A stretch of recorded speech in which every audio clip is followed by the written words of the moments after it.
On the southern edges of the Sahara, the search for even a single blade of grass can be long and painful.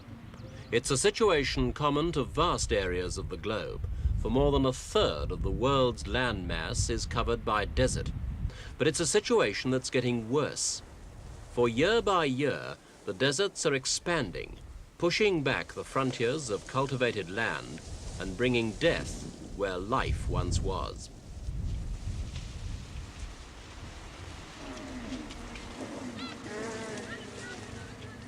This is northwestern Sudan, an area of many cattle and few people.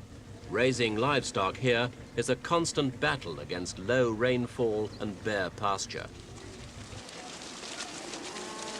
For centuries past, nomadic herdsmen like this have trekked across the desert in search of fodder for their flocks. In the past, they've paid a heavy price in lost animals, but now better veterinary care means more of the herds are surviving. As a result, the animal population in areas like this is increasing faster than the human one, and it's doing so regardless of the land's ability to support them. It's just one of the ways in which the land is being downgraded in a process known as desertification.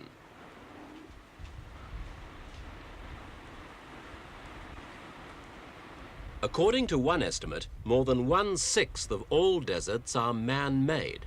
Semi-arid zones totaling some 9 million square kilometers, that's half the size of South America, have been turned into desert by wrong land usage. And it's not something that's happening slowly. Over the last 50 years, the Sahara alone has invaded 1 million square kilometers of land suitable for farming. For the nomads, life has always centered around the water supply. And so it is today as they move from one oasis to another. But as the desert encroaches and the number of animals rises, so the demand for water mounts.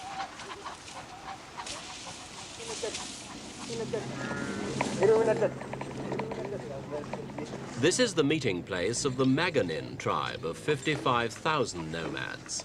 Sudan has more than 2 million people who are totally dependent on water holes like this. The strange fact is that underneath the whole Saharan Arabian desert, the largest desert system in the world, there lies one huge reservoir of water, which in the long term may prove more valuable than the area's reserves of oil.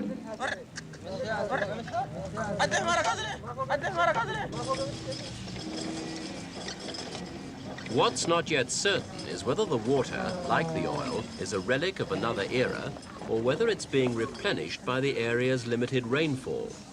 Experts fear it might, like the oil, be a finite resource, which should be carefully husbanded.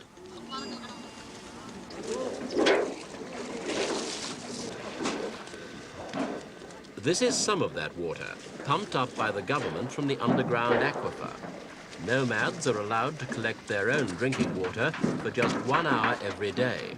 It costs 1 penny for 4 cans. In the hot season, they're allowed in for 2 hours a day.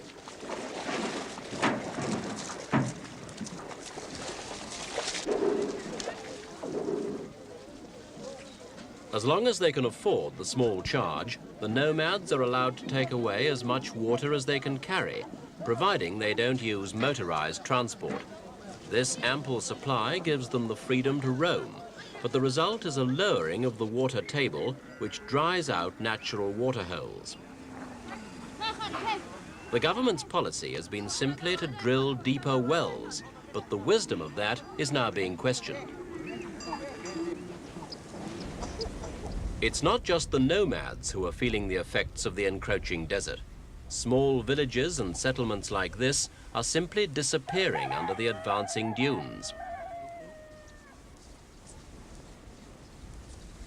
Hardy goats provide the main livelihood here, since they can survive the poor pasture better than cows or even sheep. But they're a mixed blessing, for though their carcass and skins bring a short-term cash profit, the large numbers of feeding animals are stripping off whatever sparse vegetation the area does have.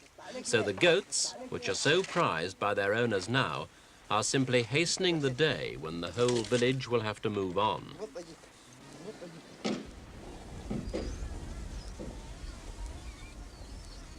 50 years ago, a village on this spot might well have been a successful farming community. But now, the surrounding land is so marginal that putting it under crops means ploughed earth could be blown away for good in just one dry season.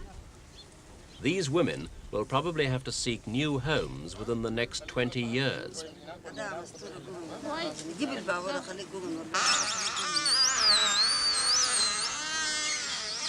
Camel power drives the mill that presses sesame seeds into cooking oil. The area was once famous for its fine white sesame, but the desert has taken its toll. Over the last dozen years, the area under cultivation has been increased enormously, but productivity has dropped to less than a quarter of the previous level. It's a very similar story for other once important crops, such as groundnuts, maize and sorghum.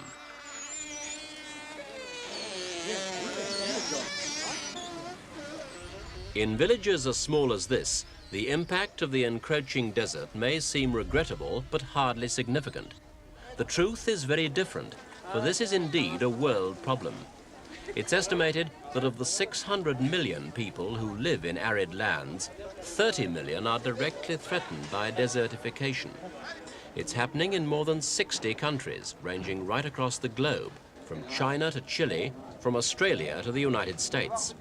And all of them are certain that the process must be halted if the world's food supplies are to have any chance at all of keeping pace with the growth of population, especially in the developing countries.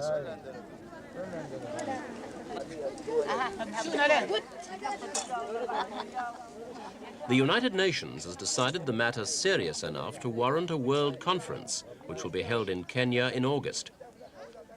Meanwhile, the Sudanese are taking their own steps to deal with the problem. They've planted lines of shrubs and carefully selected grasses in order to stabilize the soil.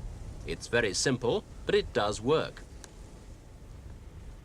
We asked one of the experts running the scheme, Dr. Abul Saif el-Din, why they'd chosen this particular area.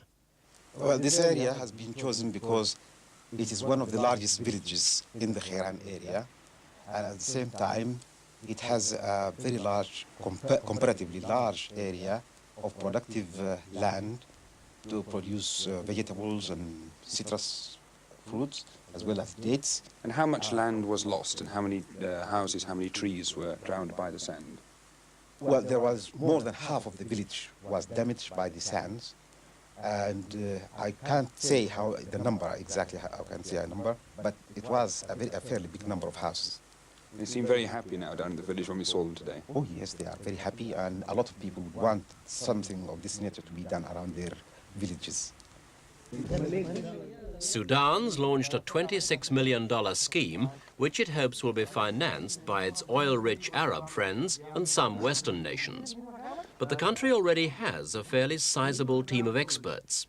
One of the basic facts they work from is that plant growth depends on the moisture around the roots and the temperature of the leaves, which means they can virtually ignore national figures for rainfall and sunshine, as long as they can provide soil stability, shelter from winds, and so on.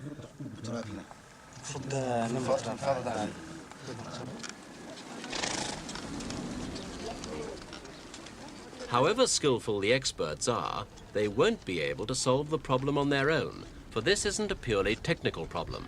It's inextricably linked with traditional patterns of life. Here, for example, camels bring in the firewood for charcoal, which is still the basic energy source for most of the nation. But every tree felled for firewood is one tree less to provide cover from desert winds. The waste doesn't stop there, for the trees most frequently used are acacias, from which gum arabic is derived. Gum arabic is used throughout the world, both in confectionery and for making the glue for envelopes. And Sudan is the world's largest producer, with about 3/4 of the world market. In the past, gum arabic has provided about 9% of the country's export earnings, but now supplies are dwindling. It's estimated that nomads uproot nearly 550 million trees a year to make fuel for cooking. And since the rate of replacement's virtually nil, the process is in effect simply burning up Sudan's foreign exchange earnings. The problem's not confined to the Sudan, and United Nations experts hope to persuade all developing countries to increase their use of alternative energy sources, such as wind power and solar heating. But how effective would such an effort be? We asked Dr. Mustafa Kogali of Sudan's National Research Council whether desertification was a question of human behavior or simply changing patterns of climate. Mainly human behavior. We may have some changes in the climate, but this is not very certain, and we do not know yet the magnitude of that. What happens as a consequence of overgrazing and cutting the vegetation? What happens to the climate then? We may have a slight change in the climate. The more you remove the vegetation, the more you may have change in the climate in the sense that it becomes more dry. Now, how are you trying to tell the nomads and the people who live in the arid part of this country, what are you telling them? Do they not realize that they're possibly cutting their own throats? Yes, they came to realize this, but unfortunately they came to realize this after the harm has already been done. One thing we should do for them is actually to stop digging boreholes whenever they ask for it. Doctor, are you satisfied that it can be done and that these people who live in the arid West can survive? Yes, I think it can be done. It can be done, but it needs quite a lot of cooperation from inside, from the people themselves, from the government, and from the international agencies. Even the most optimistic scientists don't believe that there's any hope of turning the central Sahara green. But with the right technology and assistance, there's a good chance that the fringes of the desert can be saved. It won't be easy, but the Sudanese, along with other affected peoples, have every right to expect help from outside. The countries of the world's temperate zones, and that means by and large the developed nations, have several reasons for sharing responsibility for the problem. In the first place, it's likely that at least some of the effects of desertification are the result of ill-advised technical aid already given by developed nations. Secondly, the spread of deserts means less food to feed a growing world, and that's something with increasingly important political consequences. And in the long term, there's always the possibility that the ever-encroaching deserts will eventually alter the world's climate far beyond the present arid zones. All in all, then, the problem of desertification is nothing like as far away as it looks.